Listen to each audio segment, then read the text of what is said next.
కాబట్టి అవన్నీ మనం చేద్దాం.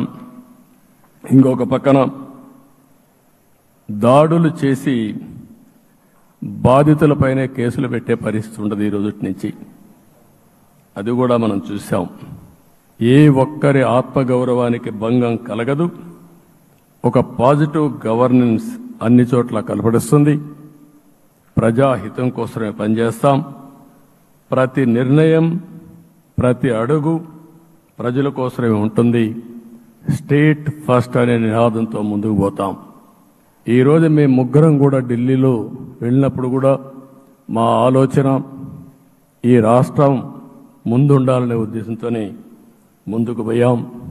అదే సమయంలో ఈరోజు మన రాష్ట్రానికి కూడా సముచితమైన గౌరవం. ముగ్గురు మంత్రులు కేంద్రంలో మన వాళ్ళు ఉండే పరిస్థితికి వచ్చారు. ఒక పక్కన రామ్మోహన్ నాయుడు శ్రీకాకుళం ఎంపీ, ఆయన కేంద్రంలో మంత్రి పదవి, కేబినెట్ పదవి వచ్చింది.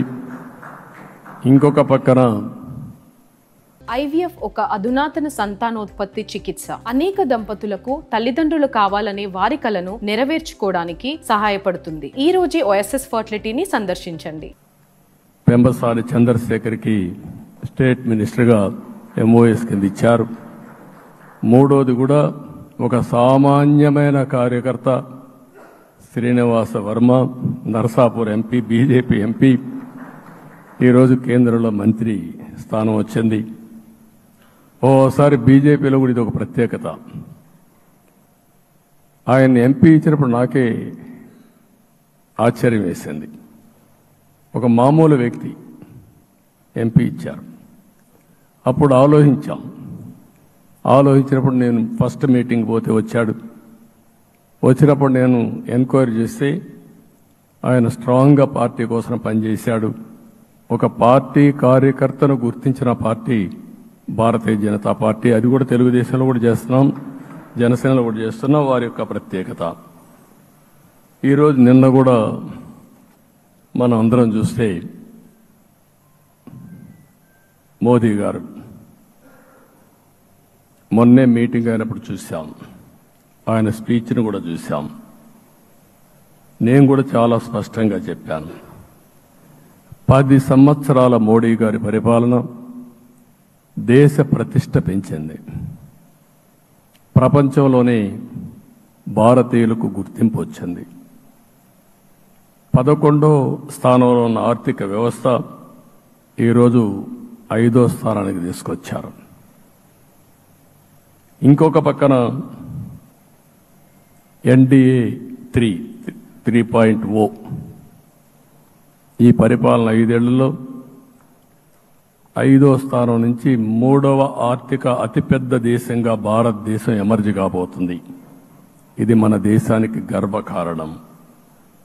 ఇంకొక పక్కన ఆయన కళ వికసిత్ భారత్ 2047, మనందరి కళ వికసిత్ ఆంధ్రప్రదేశ్.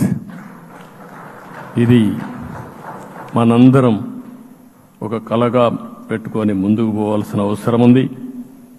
అదే సమయంలో మనందరి ఆలోచన పేదరికం లేని సమాజం, zero poverty nation, zero poverty state, zero poverty నియోజకవర్గం.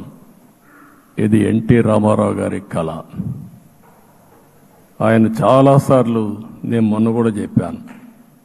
ఒకప్పుడు కమ్యూనిజం, క్యాపిటలిజం, సోషలిజం